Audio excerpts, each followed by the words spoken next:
Okay, so probably the best character development I've ever seen in a TV show outside of Prince Zuko has to go to Jesse Pinkman, played by Aaron Paul in the show Breaking Bad, where in the first season he's a complete and total punk, he's pretty much worthless as a person, but then by the final season he's kind of this tragic villain who just got sucked in way too deep, and really looking at it, what's crazy about it is they almost killed this character multiple times. Crazy is when Aaron Paul was first hired to play Jesse Pinkman on Breaking Bad, they told him to look for work after this show was over because they said they weren't going to bring him back for the second season and he was going to be killed at the end of the season finale to show that death in this world does happen. He was going to be a symbol that can go on. Ended up saving him wasn't the writers, it wasn't the producers, it wasn't fan demand, it was actually the writer's strike, where in 2008 the writers said they were having bad salaries and they weren't getting proper residuals, so they went on strike, and because that, TV got interrupted for a little while. And that was the entire reason they didn't kill off Jesse Pinkman in season 1, because in season 1 they were originally writing it to be 9 episodes, and the plan was to kill off Aaron Paul's Jesse Pinkman in episode 9. But then the issue was the writer's strike happened, so they actually just changed the story just a little bit to have it end at episode 7,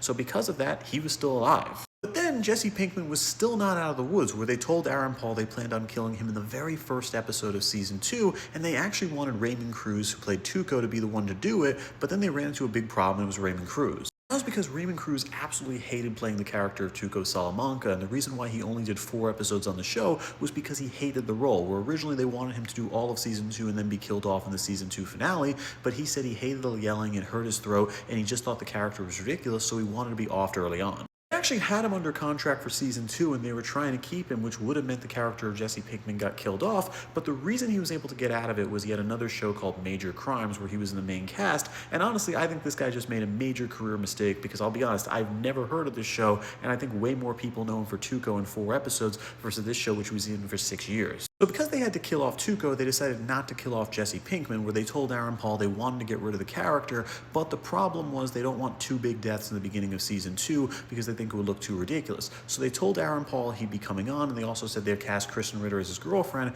but the problem with that was they said they were going to kill these 2 characters off at the end of the second season. Season 2 of Breaking Bad is kind of weird when you think about it because there wasn't actually a main villain for the show. Tuco's gone in the beginning of the season, and then they introduced Gus, but he's by no means a villain at that point in time, and they introduced other big characters like Mike and Saul, but they're not villains. That's because the plan was to actually have Jesse Pinkman really serve as the main villain for season 2 and have his character killed off at the end in some big shootout climax, but they ultimately didn't go for that because Aaron Paul was just way too popular. And after season 2, Vince Gilligan gave Aaron Paul a break, saying his character was in it until the end and they won't be killing off his character until at least the finale. And again, Jesse was going to get killed off one more time, where in the finale they originally wrote a script where everybody was going to die. Walt Jr., Jesse, Walt's wife, everybody, even Saul was going to go. They opted not to do that, saying death can be lazy writing sometimes, so we got to live with it, I'm sure.